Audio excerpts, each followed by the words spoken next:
Hello, and thanks for joining me on another episode of the Tech Exec podcast. I'm your host, Aviv Ben-Yosef, and today's subject is Feed Me Seymour. We're going to be talking about feeding the beast.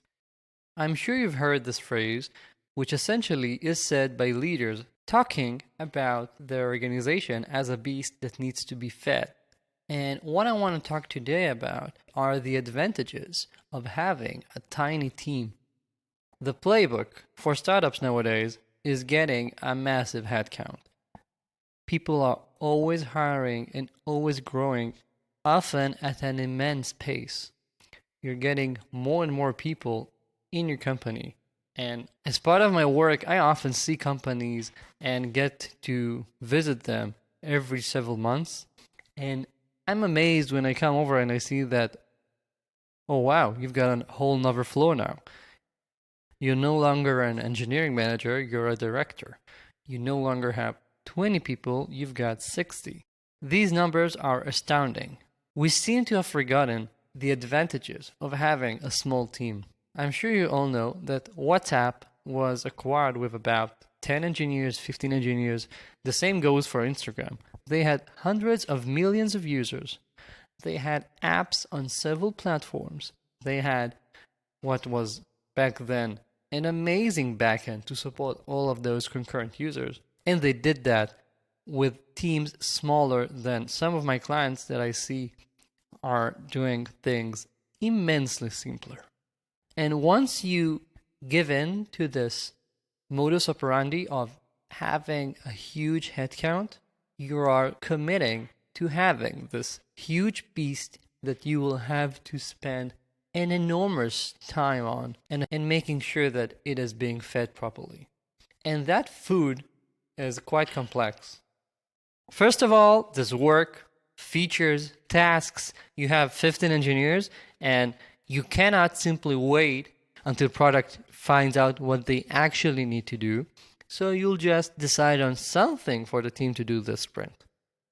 You have to feed them. They can't simply sit there, right? They're going to get the salaries anyway, so why don't we give them some more tasks? That, of course, means that you're going to be developing things that are usually not helpful, don't have a big impact, and you're going to have to support all that needless code because you already have all of these people.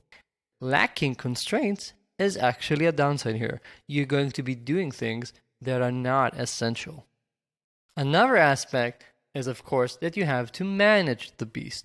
Management has several aspects here. First of all, there's the aspect of actually managing these people. If you have 10 engineers, you're going to have to spend more time managing them. You have more one-on-ones, you have to supervise the work, you have to make sure that they know what they need to be doing, and so on.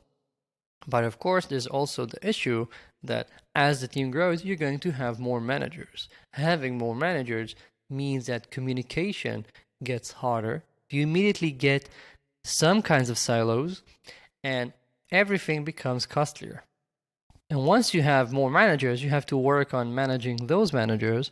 And as the team grows and the company grows, you have to make sure that the team grows so that people have a place to grow. Because in these rocket ship companies, no one expects to stay put for 3 years. And because of that, you have to make sure that you're constantly creating more teams, more divisions, more departments, so that people will feel like they're advancing somewhere. And of course, there's the issue of having to pay for all this food for the monster, and that's raising money. The company will have to raise money more and more often because you have to pay for whatever you're going to be doing. You have more people, they cost more money. You have to give them even more perks, you have to get another manager, and so on. And what I want to say today is that you should consider what would it be like if you'd reduce your planned hiring in 2020 to be only a handful of people instead of trying to double the team.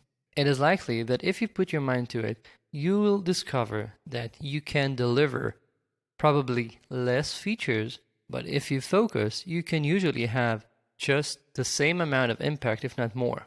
It is rarely the case that product already knows exactly what needs to be done, that you can plan out a huge roadmap for dozens of engineers and have them all do worthwhile, impactful work. This is, of course, something that does happen, but usually quite a while after a product market fit. And as you're smaller, you should consider keeping everything a lot smaller and growing organically instead of hiring a person every single week or several. Why not hire someone a quarter? That means that you will be wasting way less time in hiring, interviewing, and filling up your pipeline. It means that you can really focus on getting the more senior, more experienced people that can fit into your company.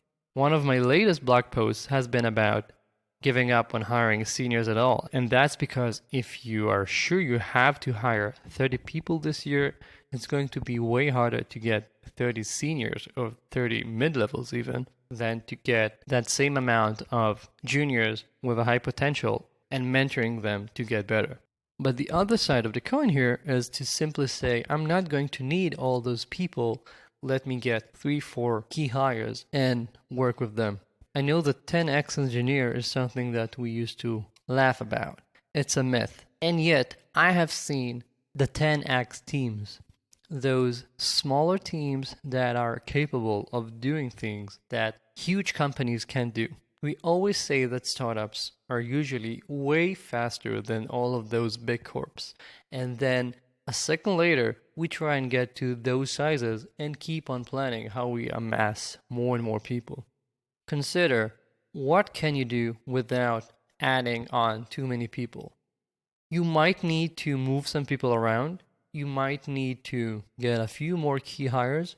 But usually, instead of investing in hiring, onboarding, and making all those new hires productive, you might be able to keep just about the same size and produce more and have a bigger impact, especially if product understands that they have to focus on the most important work, on the needle moving parts, because they do not have the slack, the extra capacity to throw work on. Instead of working to feed the beast, you're gonna make the beast do some work for you. That's a thought. That's all for this week. Thank you all very much for joining me. As usual, let me remind you, I have a newsletter coming out every Thursday. It has 3 key insights I don't share anywhere else. If you want to get that, go on to the link in the show notes and subscribe.